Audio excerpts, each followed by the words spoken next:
are to provide this guidance. We look at Shahzade Irani of Amir Mu'mineen, who Rasulullah guided himself or provided himself this ilm and this knowledge.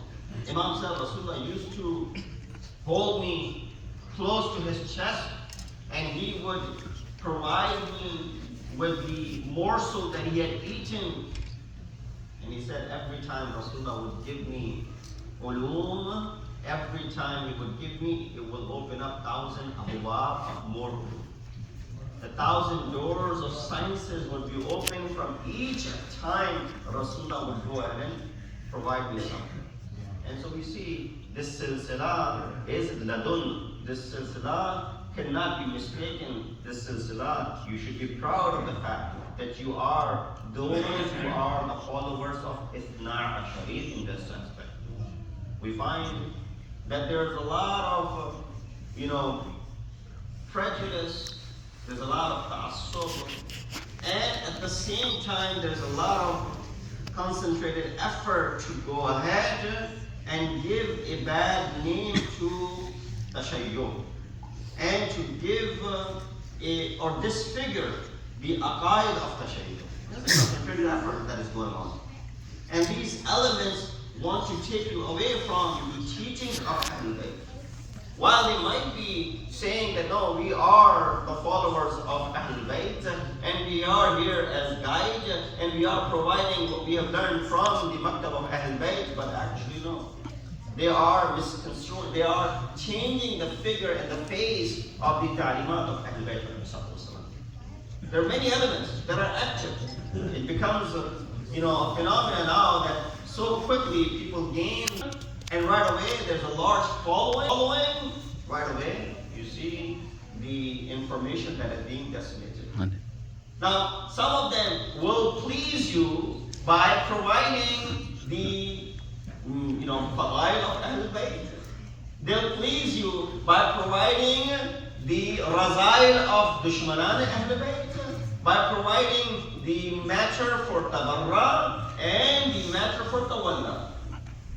Yes, they'll provide you with those details. And that grabs your attention and that grabs your mind completely. Now you're completely glued into what this person is about to say. And then there comes that point of dissension. This becomes a point where they want to go ahead and take you away from haqq and deviate you from the path. So we gotta be very careful. We live in this information technology in an era where upon our fingertips all of these things are available. And so quickly it is possible for people to be misled and misguided. Bring you back to the core of Aman Yahdi ila al-Haqq. This ayat is of course for Aimma Athar. I alluded to it last night as well. This ayat is for Aimma Athar. Many rawayat under this ayat mention that is exclusively for Azab of Ali ibn Abi Talib alayhi salatu wasalam. Allahumma salli ala. Because in the time of Rasulullah, a group of people came and they said, Rasulullah, judge between us. Instead of judging himself, Rasulullah asked one of his companions, you go ahead and be the hakam between these two. When the hakam recited or announced his judgment, they were not pleased. They came back to Rasulullah. Then Rasulullah appointed Ali to go ahead and do this. And when Amir al-Mu'mineen decided between them, they were pleased. Waradu, they were pleased with the way Ali had decided between them and the judgment was given by Amir al-Mu'mineen. Right away, a munafiq said amongst them, woe unto you, that you were not satisfied with the judgment of so and so, you are satisfied with the judgment of Ali ibn Abi Talib.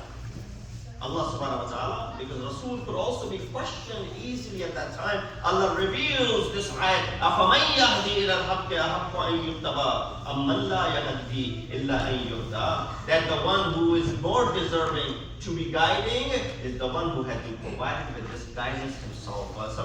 Allah.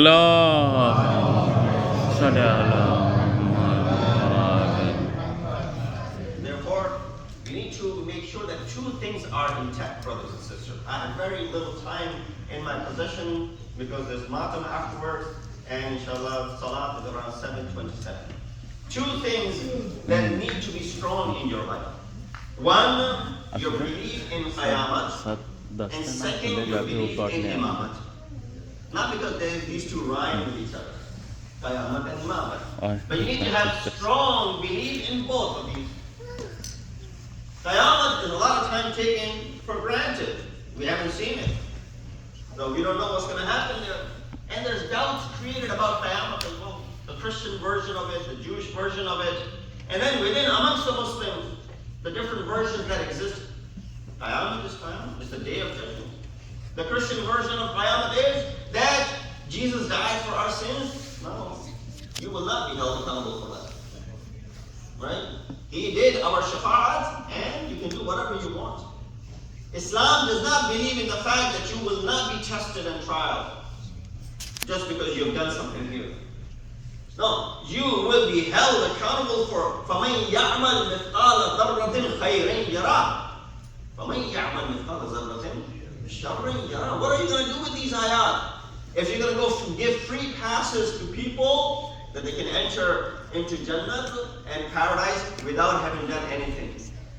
There's no free pass in Islam. Or at least not in Tashayyud, there's no free pass. Everyone has to earn. Yes, of course, there are certain actions which can boost up your amal and give your amal that boost which is needed. And if you don't have those actions, your amal are void and null. Amongst them is the muhabbat of Ahl-e-Bait ﷺ. Right?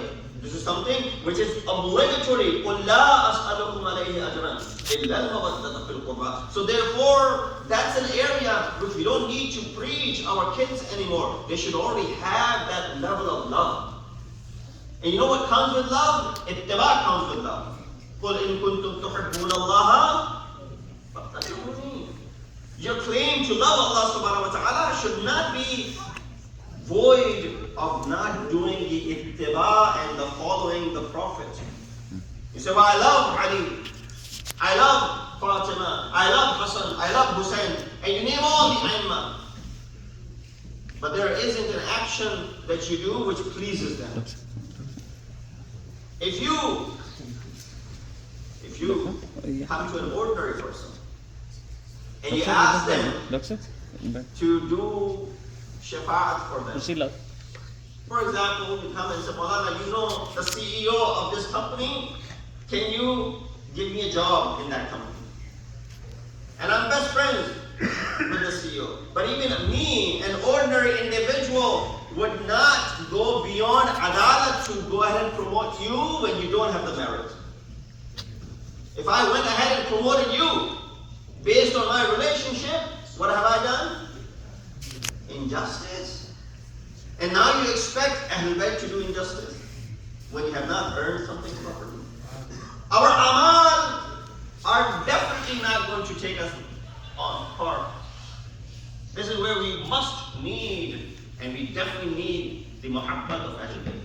This wilayat is necessary. We recited it last night. Fifth Imam mentioned 5 things, or maybe it was in Jummah, 5 things. Amongst them, after Saum and Salat and Hajj and Zakat, what was it? Walayat. Ma nudiya kama nudiya lil walayat. And the way walayat is mentioned, nothing else is mentioned. Why? Everything else stands because of this walayat of Ahl-e-Bait.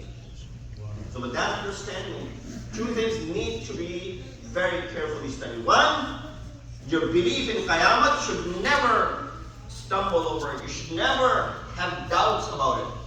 And as far as your belief in Imamat is concerned. Why Qiyamat? It's inevitable.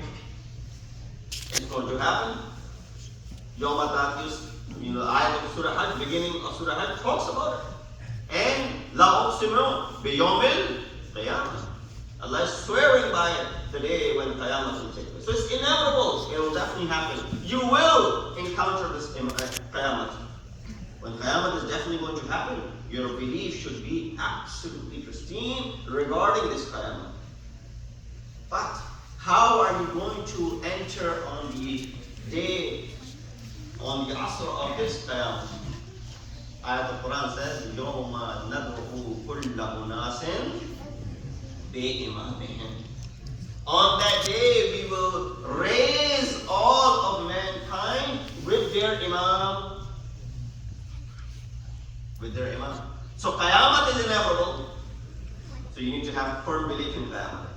You'll be raised with Imam. You need to have belief in Imamat as well. You don't want to be raised with someone who's a pseudo-Imam and not a real Imam. Therefore your belief becomes absolutely critical when it comes to the concept of Imamat. That's why ahadith such as Man mata wa lam ya'rif imama zamanihi mata mitatan jahiliyyah.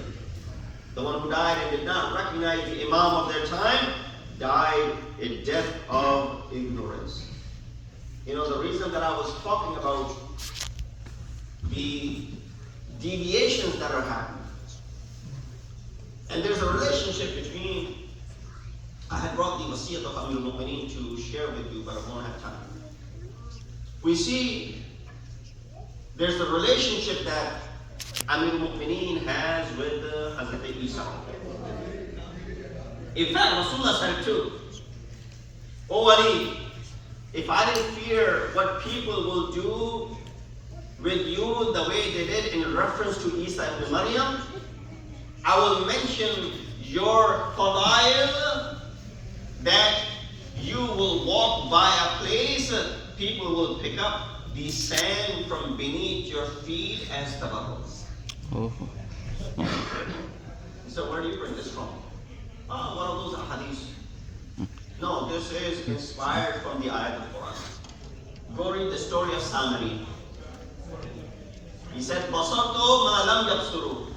He said, I was able to witness what these people didn't see. Was Samari a magician?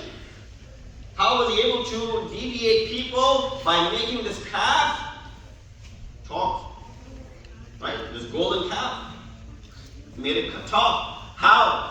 He said, I took the sand, ayat of Quran, I took the sand from beneath the trail of the messenger's ride. The messenger passed by his ride, there was a sand trail underneath it. I took that. Basartu ma lam yabsuru. I was able to see what they weren't able to see. Riwayat, when he poured that sand onto that calf, it was able to speak. When Quran is referring to the fact that sand from beneath the hooves of the messenger's trail can have such effect, then why can't the one who is considered to be the one who is the Janashin of Rasul, when he passes by a place, why can the sand beneath the feet of Ali ibn Abi Talib become the same? Absolutely, there is effect. But Rasulullah refrained from mentioning. He said, "Oh Ali, I'm fearful, I'm afraid that if I mention those fadail of yours, people will go ahead and take you the same way they took Isa ibn Maryam. They equated him with Allah subhanahu wa ta'ala, they'll do the same thing with you." So this is when Rasulullah withheld the fadail of Ali. We have the ocean of fadail Ali. Imagine if he had mentioned all the fadail, what would be the case? The only thing that I can understand what would be the case is that the factory of, concocting these fadail would have increased as well. Here you see a fadilat, there would have been a fadilat as well.